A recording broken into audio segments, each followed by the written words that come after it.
Isang pagpalang araw sa ating lahat mga kapatid. Ako muli si Adrian Bernales ng Batch 3 at ito ang aking daily devotion. At ngayong araw ay pag-uusapan natin ay kung bakit maraming tao ang mapagmataas. At ang Bible verse natin ngayong araw ay Genesis chapter 1 verse 26 to 27. Sabi sa ating scripture, "And God said, let us make man in our image, after our likeness. So God created man in his own image. In the image of God created he him, male and female created he them." From the very beginning pa lang ay nilikha na tayo ng Diyos ayon sa kanyang larawan. Hindi lang tayo basta ginawa niya tayo.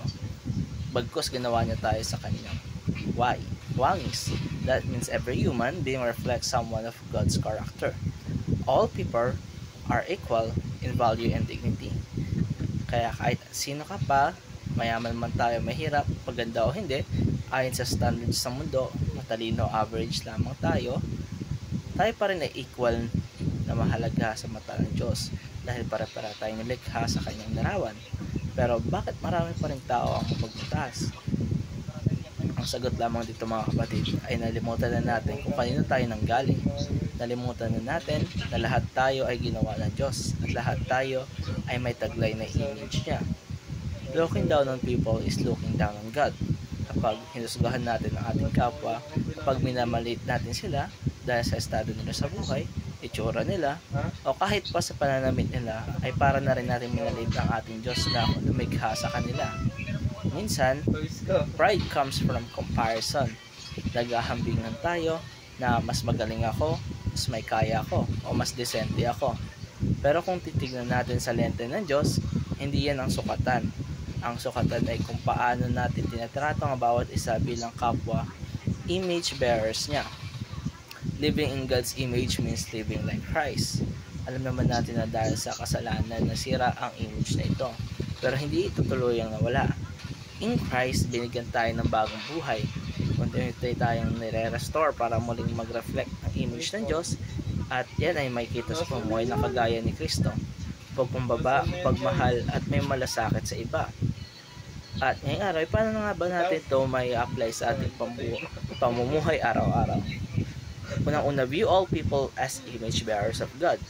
Sa jeep, sa palengke, sa eskwelahan, at sa trabaho.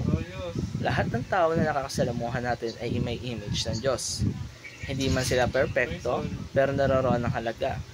Igalang natin sila at tratuhin ng may dignidad. Dalawa, I never look down on others. Hindi porket mas magaling ka sa isang bagay ay mas mataas ka na. Lahat tayo ay may kanya-kanyang galing, may kanya-kanyang kwento. Kaya wag natin compare ang ating sarili para umangat tayo sa ating buhay. Instead ay lift up natin ang ibang tao at i-encourage natin sila. Ay tatlo, I treat all people equally and fairly. Walang favoritism, walang cliquing o exclusion, whether sa school, sa organization o sa church mismo. Dapat tayo ay pantay-pantay ang pagtrato natin sa bawat isa. Dahil yan ang tunay na pamumuhay na nagpapakita ng image ng Diyos. Kaya mga kapatid, dapat sa pang-araw-araw natin pamumuhay, lagi natin isinasaisip na magpakumbaba dahil Kristo ay Diyos na nagpakumbaba at lahat tayo ay gawa sa kanyang wangis. Kaya mga kapatid, dito nagtatapos ang aking daily devotion.